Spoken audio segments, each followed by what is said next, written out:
நியாத்தா அம்மாவுக்கு வந்துட்டு செலிப்ரேஷன் எதனா பண்ணணும்னு சொல்லிட்டு பார்த்தீங்கன்னா, புதுசு புதுசா ரெடி பண்ணி ஒரு வீடியோ கிளிப்ஸ் மாரி ரெடி பண்றாங்க.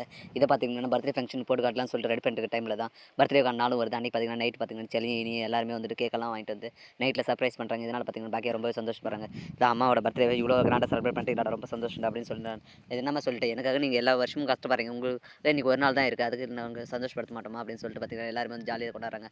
அப்படியே பார்த்தீங்கன்னா, மறுநாள் காலைல பார்த்தீங்கன்னா, ஹோட்டல்ல பிளான் பண்ண மாரியே பார்த்தீங்கன்னா, எல்லாருமே வந்து போறாங்க. அங்க போயிட்டு பார்த்தீங்கன்னா, பர்த்டே செலிப்ரேஷன் சிறப்பா கேக்கெல்லாம் வெட்டி கொண்டாடுறாங்க. அதில பார்த்தீங்கன்னா, பாக்கியா வந்துட்டு என்ன கூட்டு நான் அழைச்சதுக்கோசம் எல்லாருமே வந்ததுக்கு ரொம்ப நன்றி. அதுவுல எல்லாருமே வந்துட்டு நமக்காக வாழாம மத்தவங்களுக்காக தான் வருஷம் ஃபுல்லா வாழ்றோம். இன்னைக்கு ஒரு நாளாவது நமக்காக வாழலாம்னு சொல்லி தோணுச்சு. அதுக்காக தான் இந்த பர்த்டே செலிப்ரேஷன் நான் வச்சேன். அதுவும் இல்லாத பார்த்தீங்கன்னா, என்னோட உலகத்தில நான் இப்ப சந்தோஷமா பறந்துட்டு இருக்கேன். என்னோட உலகத்தில இது ஒரு சின்ன அங்கமா இருக்கட்டும்னு சொல்லி நான் இந்த ஈவென்ட்டே வந்து ரெடி பண்ணேன்.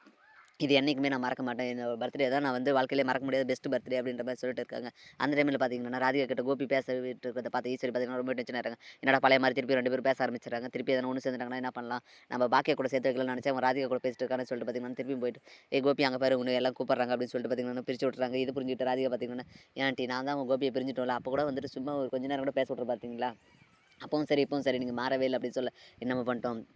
கோபிய வந்து பாக்கியா கூட சேர்த்து வைக்கலாம்னு நான் நினச்சிட்டு இருக்கேன். இந்த டைம்ல அவன் உன் கூட சேர்ந்துட்டு இருந்தான்னா பார்த்தீங்கன்னா, திருப்பி மனசு மாறும். அதனால தான் இப்படி பண்றேன். சரி, சரி உங்க எண்ணம் புரியுது. ஆனா பழிச்சா நல்லது தான் அப்படின்ற மாரி சொல்லிட்டு பார்த்தீங்கன்னா, ராதிகாவுமே அங்கேருந்து நகர்ந்து அமைதியா போய் உட்காந்துர்றாங்க. இப்படி வந்துட்டு பார்த்தீங்கன்னா, இனியா வந்துட்டு இந்த அம்மாவுக்கு ரெடி பண்ண வீடியோ கிளிப்ஸ் பார்த்தீங்கன்னா, எல்லாரும் முன்னாடி போட்டு காட்டுறாங்க. இத பார்த்து எல்லாருமே வந்து ரொம்ப சந்தோஷப்படுறாங்க. அந்த சந்தோஷத்திலே பார்த்தீங்கன்னா, ஈஸ்வரி மைக்க வாங்கிட்டு எல்லாருமே இத பார்த்து ரொம்ப சந்தோஷப்படுறீங்க. இந்த பர்த்டே தான் பாக்கியாவோட வாழ்க்கையில மிகப்பெரிய பர்த்டே. அதுவும் இல்லாத இதோட சேர்த்து ஒரு குட் நியூஸும் சொல்லப் போறேன். கூடிய சேர்த்து வந்து பாக்கியாவும், கோபியும் வந்து கல்யாணம் பண்ணிக்க போறாங்க. அதே மாரி எல்லாருமே வந்து இந்த கல்யாணத்த வந்து வாழ்த்தணும் அப்படின்ற மாரி சொல்றாங்க. இத கேட்ட பாக்கியா பார்த்தீங்கன்னா, ரொம்ப எச்சா இருக்கு. என்னடா அத்தை நம்மள இப்படி சொல்றாங்களேன்னு சொல்லிட்டு யோசிச்சுக்க டைம்ல தான், இல்ல ஆமா அவங்க 2 பேருமே வந்து ஒண்ணு சேர்றதா வாக்கு குடுத்துருக்காங்க.